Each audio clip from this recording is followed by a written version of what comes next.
once na nagugutom Meron na kayo. tayong rose bowl dito. Ayan, rose bowl ba? Hindi ko alam kung anong tamang pronunciation. Pero sobrang naintriga kasi kami dito sa brand na to. Kasi ang daming nagsasabi na ito yung pinakamasarap na sardines sa buong Philippines. And sobrang ganda ng sobrang linis ang pagkaka-manufacture. So, try natin. Ayan. Meron tayo itong rose bowl na merong lemon, onion, syempre may salt, and meron tayong tomato, and may tuyo tayo. Ayan. Madjana, magkakan kita!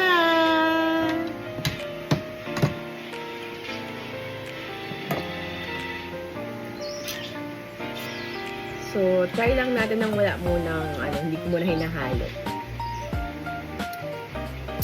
Sarap. Hindi siya malansa. Parang ang linis ng sauce niya. Hindi makati. Yun, hindi makati.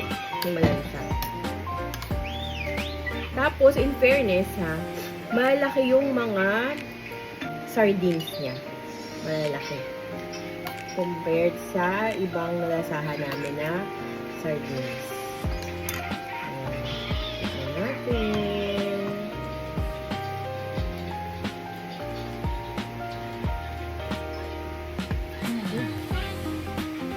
Sarap.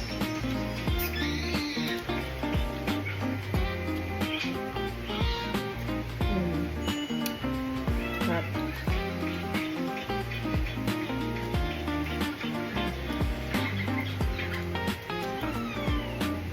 Sarap.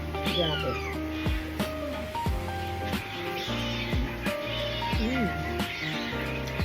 Sarap may tuyo. Hindi natin tuyo. Ang maganda sa OMAD, kapag nagugutom na kayo sa mga Gusto natin ng tomato, kamatis. huwag kayong mag-attempt kumain. Kamatis. Huwag kayong mag-attempt kumain talaga. Kasi once na nagugutom na kayo, isipin nyo na lang na kumapay pa kayo. At Yun yung sign.